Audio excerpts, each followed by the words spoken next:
So, out of somewhat completely nowhere, Samsung released another foldable this year, the Samsung Galaxy Z Fold 6 Special Edition, Ultra, whatever you want to call it. This is their top of the line foldable that you probably won't be able to get your hands on. Let's talk about what's up. So, once announced and during the rumors when this phone was talked about, this is going to be a very limited release, only in China and Korea. So, mainly because a lot more Samsung users out there and a bigger market to kind of test this out before doing it globally. I kind of think it's a missed opportunity because this should be a global launch. This would be amazing. Even if it was a limited global launch, mind you, it's going to be a limited launch for Korea and Chinese people that are planning on buying this anyway. So if you're trying to get your hands on it, best of luck to you. So one thing to put out there, Samsung has always made different foldables for the Chinese market. I'll show you guys right here, but essentially they have this cool black gold colorway, right? And they call it the Samsung Galaxy W24 or 25 or whatever Z Fold or Z Flip it is. They actually do this with the Flip as well. However, this time there's an actual special edition where it's pretty much a somewhat different new foldable. And just real quick with you guys, let's just recap the top 5 biggest changes with this new Z Fold 6 Special Edition. So, number 1 for starters, it's thinner. Alright, this was expected, it's slimmer, it's thinner. I'm not going to go ahead and nerd about all the numbers and everything, so I have it on screen right now. But it is a quite noticeably thinner phone compared to the Z Fold 6. Look, I know it's a good improvement from the Z Fold 6, but there are so many, and I'm coming from a US perspective, and I know a bunch of you guys watching this video are probably in the US, but there are so many other foldables in the market that don't sell in US stores that push the boundary in terms of thinness. Look at Honor's foldable. Look at Huawei's foldable. Look at Xiaomi's. These guys have already nailed it. So, I'm happy to see Samsung's doing this, but you're a little late to the trend.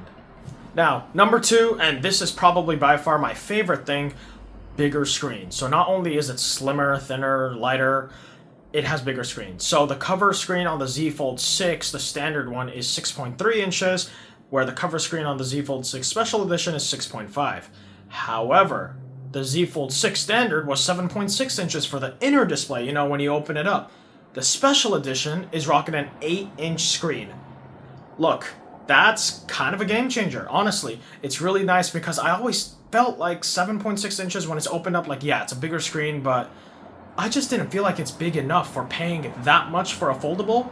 We should be getting 8-inch plus screen, so I'm really happy to see that the screen got bigger. And kind of a side note, actually, if you look here, the crease actually looks way less noticeable, so I'm really happy to see that because I know a lot of people don't like seeing that crease, especially if you're outside and sun's glaring on the display. You're definitely going to see that crease. But hey, bigger displays, that's really cool.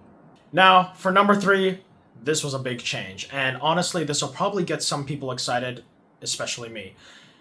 New main camera sensor. We have a 200 megapixel camera on the foldable. Correct me if I'm wrong, and this is including the Chinese smartphone market. This is the only folding smartphone, that has a 200 megapixel camera.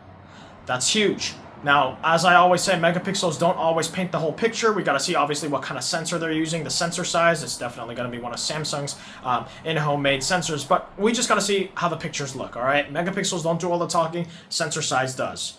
The type of sensor does. I just want to see how the camera looks, and I'm sure you guys are excited too, but that's definitely a step forward in the right direction because we have had the same camera setup, I believe, since the Galaxy Z Fold 4?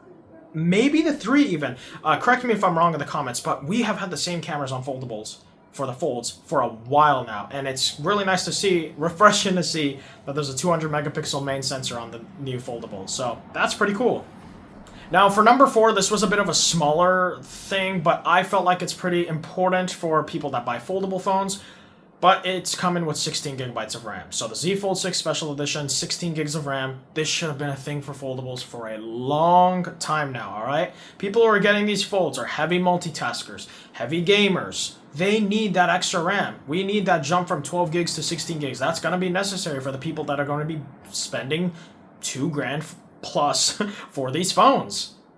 And finally, for number 5, I kind of wanted to just bundle in a few topics into this, but pretty much say things that changed or stayed the same. Starting with the processor, it's still running the Snapdragon 8 Gen 3 for Galaxy. Nothing really to complain about there. However, one thing to note is that the Special Edition comes with Wi-Fi 7.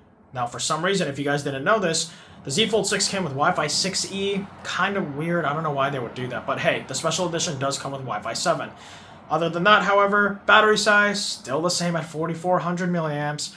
Charging speed, wired is still 25 watts. Like, okay, this is your Special Edition, your attempt at doing a limited release on an Ultra phone.